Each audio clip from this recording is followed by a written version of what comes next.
ये new interesting exciting video में आप सभी लोगों का स्वागत है। मेरा नाम है सुधीर और इस पर्टिकुलर वीडियो में हम बात करेंगे Nifty and bank Nifty option chain के बारे में। उसको समझने की कोशिश करेंगे, अंडरस्टैंड करेंगे कि मंडे का ट्रेडिंग सेशन कैसा रह सकता है और साथ ही साथ हम ये भी अंडरस्टैंड करेंगे कि किस तरीके का मार्केट में प्राइस एक्शन बन रहा है वीकली बेसिस पे।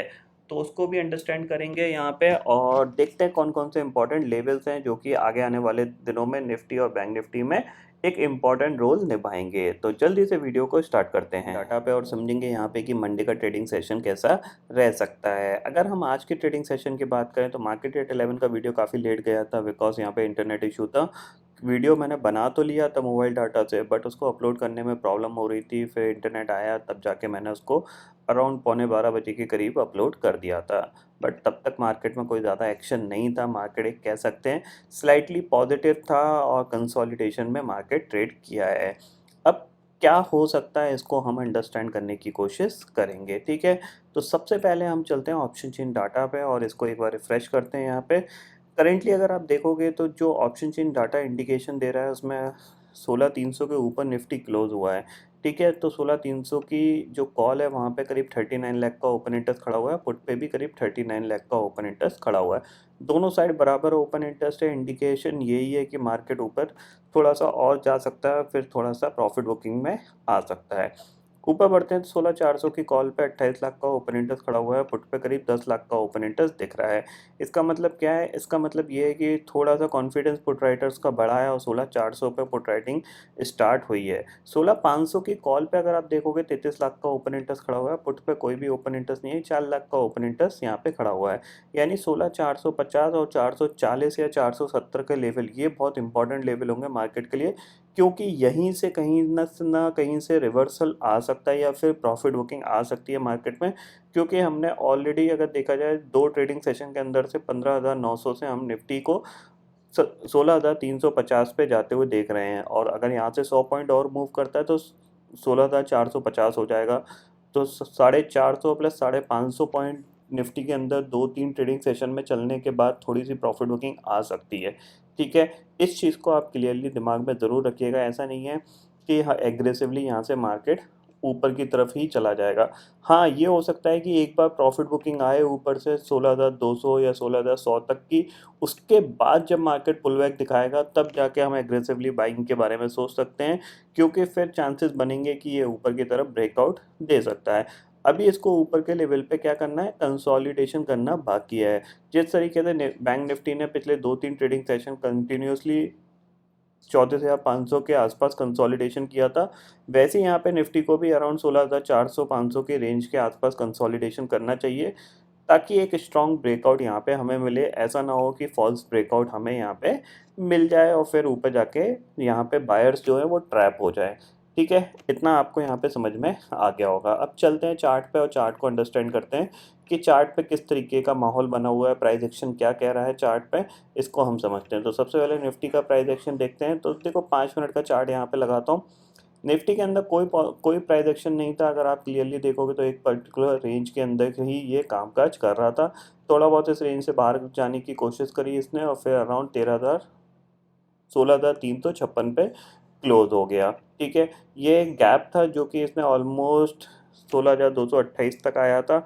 बहुत ही स्लोली एक कंसोलिडेशन वाला पॉजिटिव बाइस के साथ यहाँ पे एक ट्रेडिंग सेशन रहा था। 15 मिनट टाइम फ्रेम पे अगर मैं लगाऊं इसको तो आप देखो हमारे लिए जो इम्पोर्टेंट लेवल है उसको समझ लीजिए। ये लाइन हटाता हूँ, ये सबसे इम्पोर्टेंट लेवल है, ठीक है। कौन सा है? 16,404 ये निकलता है।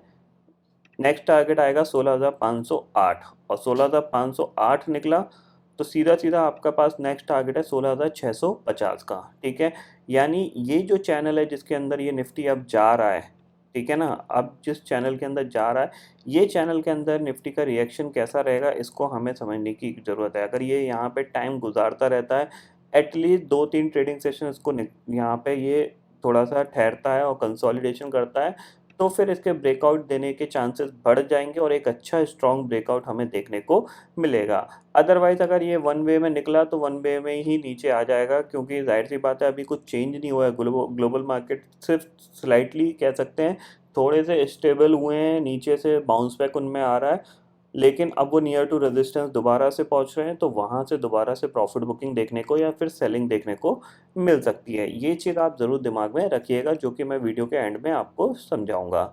ठीक है, तो इतना आपको यहाँ पे निफ्टी के अंदर समझ में आ गया होगा। और सिंपल ही चीज़ है, सेलिंग के लिए हमारे पास जो लेवल है वो आप समझ के चलिए। वो आपके पास जो लेवल है वो है 16,200। 16,200 के नीचे जाएंगे तो सीधी सीधी बात है, हमारे पास 16,100 और 16,000 के टारगेट ओपन होंगे। तो छोटी-छोटी सेलिंग यहाँ पे आपको देखने को मिलेगी, क्योंकि आपको नेक्स्ट वीक मतलब अराउंड 4 से 6 तारीख के आसपास आरबीआई की क्रेडिट पॉलिसी है, वो पॉलिसी डिसाइड करेगी कि मार्केट किधर जा सकता है।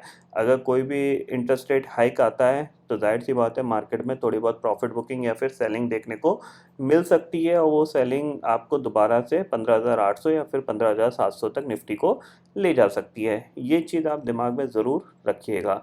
ये नीचे से इवेंट से पहले की एक अच्छी खासी बाइंग आई है जो कि ऊपर है। अब यहाँ से एक प्रॉफिट बुकिंग भी आ सकती है। हो सकता है आपको ट्यूसडे वेडनेसडे के ट्रेडिंग सेशन में एक प्रॉफिट बुकिंग देखने को मिले, फिर मार्केट थोड़ा सा साइडवेज रहेगा और इवेंट का वेट करेगा। ठीक है, इतना आपको यहाँ पे समझ में आ गया होगा।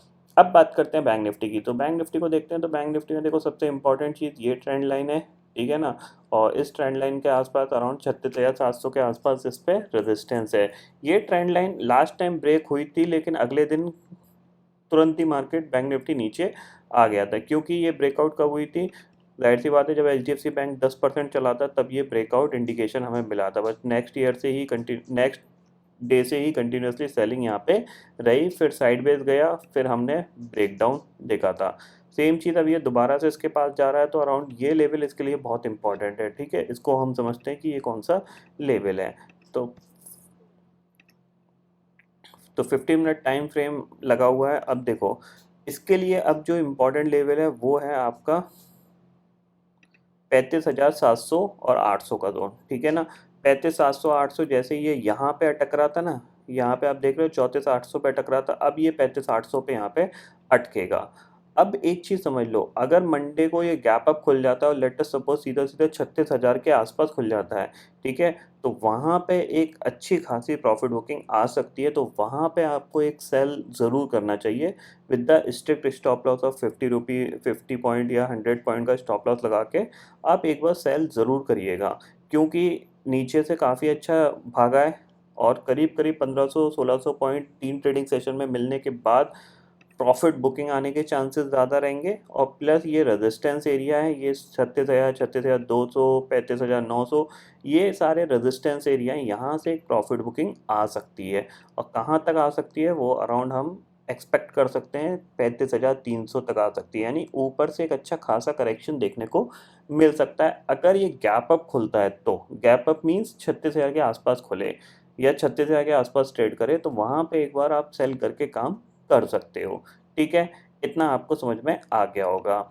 और अगर डे आज के दिन के हिसाब से देखा जाए, तो आज के दिन के हिसाब से तो देखो कहीं न कहीं ये बार-बार इसी लेवल के आसपास अटक रहा था। 35,700 के नियरेस्ट जैसे ही जाता था तुरंत सेलिंग आती थी। तो एक कह सकते हैं एंड मूवमेंट में इसने आपका 35,600 700 के से लेके और 35,500 के बीच में ही इसने कंसोलिडेशन किया है। तो आप इस लेवल को मार्क कर लीजिए, नीचे 35,400 और ऊपर आपके पास लेवल जो है वो आपका 35,700 से लेके 36,000 के बीच का एक रेजिस्टेंस एरिया है। जब तक ये 36,000 के ऊपर टिक ना जाए परफेक्टली काम, मतलब 36,000 के ऊपर ये हायर हाई बनाना ना स्टार्ट करे, यानी इस तरीके से इसके ऊपर बनाना स्टार्ट ना करे, तब तक आपको बाय नहीं करना है। ऐसा ना हो कि ये 36,000 गया, ठीक है, वन पे गया, उसके बाद ये साइडवेज चला गया और उसके बाद ये गिर गया। ये नहीं होना चाहिए। ठीक है ना, ये 36,000 के ऊपर कंटिन्यूसली बाइंग रहनी चाहिए। जैसे 35,000 निकला ना, ये देखो निकला, फिर ऊपर गया, फिर ऊपर गया, फिर आज गैप अप, फिर ऊपर, फिर ऊपर, फिर ऊपर। इस तरीके का बिहेवियर होना चाहिए 36,000 के ऊपर। ये नहीं हो कि एक बार ऊपर गया फिर धीरे धीरे धीरे धीरे करके गिर गया। ठीक है, ये चीज़ नहीं होनी चाहिए। इतना आपको यहाँ पे समझ में आ गया होगा। ग्लोबल मार्केट देखें तो करंटली देख लेते हैं किस तरह से वो ट्रेड कर रहे हैं। कल हमने एक अच्छा खासा बाउंस बैक देखने को मिला था, और अभी अगर करंटली हम बात करें तो डाउ फ्यूचर, ठीक है, 51 पॉइंट ऊपर कामकाज कर रहा है। अब डाउ के लिए देखो आज का ट्रेडिंग सेशन बहुत इंपॉर्टेंट, कल भी ये इसी के आसपास अटका था। ठीक है ना, ये देखो अब यहाँ पे एक डब्ल्यू पैटर्न फॉर्म हो रहा है, अगर ये 33,700-800 के ऊपर, सॉरी 32,800 के ऊपर क्लोजिंग देता है, तो फिर एक डब्ल्यू पैटर्न का फॉर्मेशन जो होगा वो कंप्लीट होता हुआ दिखाई देगा। अब देखो यहाँ से ये फॉल आया, ठीक है, सो ये पुल बैक, फिर ये फॉल, ठीक है, और ये पुल बैक है, आपको पूरा डब्ल्यू यहाँ पे कंप्लीट होता हुआ दिखाई दे रहा है। अब यहाँ से या तो ये ब्रेकआउट देगा या फिर ये दोबारा से रिट्रेस करेगा। तो आज का ट्रेडिंग सेशन इसके लिए बहुत इंपॉर्टेंट है। आज हो सकता है इसमें सेलिंग देखने को मिले, मतलब अगर डाउ को आज ट्रेड करूँगा तो डेफिनेटली यहाँ पे मैं एक बार सेल करके काम करूँगा, क्योंकि सिंपल सी चीज़ है, ये पूरा पुल बैक एक स्ट्रॉन्ग पुल बैक है। एक बार रिट्रेसमेंट यहाँ से 32,000 तक का आना चाहिए, फिर ये जब दोबारा मूव करेगा तब ये स्ट्रॉन्ग ब्रेकआउट यहाँ पे देगा। अगर ये वन वे में निकलता है तो इसके चांसेस बहुत ज़्यादा होंगे कि ये फेलियर में कन्वर्ट हो सकता है, ठीक है ना, ये चीज़ समझ लीजिए। तो आज का ट्रेडिंग सेशन में इसमें एक प्रॉफिट बुकिंग आनी चाहिए एज़ पर माई एक्सपीरियंस जो बोलता है उसमें। अगर नहीं आती है तो जाहिर सी बात है थोड़ा सा और अलर्ट रहने वाली बात है, क्योंकि फिर ये ट्रैप बना देगा, ठीक है ना। अगर ये डायरेक्टली यहाँ से मूव कर जाता है तो ये ट्रैप बना देगा इस तरीके से, ये ऊपर गया और फिर ये तुरंत इस तरीके का फॉल दिखा देगा, ठीक है ना। तो थोड़ा सा इसको आज रिट्रेस करना चाहिए और फिर अगले 2-3 ट्रेडिंग सेशन के बाद इसमें ब्रेकआउट आना चाहिए। ये ब्रेकआउट जो होगा ये वाला रिट्रेस करने के बाद ये स्ट्रॉन्ग ब्रेकआउट होगा, सस्टेनेबल ब्रेकआउट होगा। बट अगर ये यहीं से मूव कर जाता है तो ये ट्रैप है, इसमें फंसने के चांसेस बहुत ज़्यादा रहेंगे, ठीक है। इतना आपको समझ में आ गया है, यानी 32,800 डाउ के लिए इम्पोर्टेंट है। और नैस्डैक की बात करें तो हम यहाँ पे इंडेक्सेस फ्यूचर्स में जाते हैं और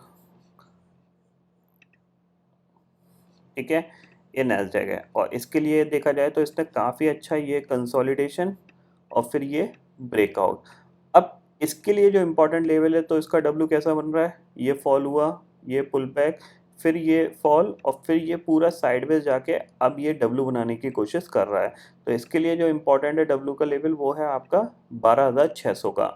12,600 के ऊपर ये क्लोज देना स्टार्ट कर देगा तो फिर हम समझ सकते हैं कि ये जो बॉटम बना है ये शॉर्ट टर्म बॉटम नहीं, कम से कम 3 से 4 महीने का बॉटम है। इसके बाद नीचे गिरेगा, इसको थोड़ा सा हम एक्सपेक्ट नहीं कर सकते, फिर ये ऊपर की तरफ जा सकता है, 13,500 14,000 तक भी जा सकता है। इतना आप क्लियरली समझ लीजिए, ठीक है। तो आपको ये सारे पर्टिकुलर पॉइंट्स आपको यहाँ पे समझ में आ गए होंगे।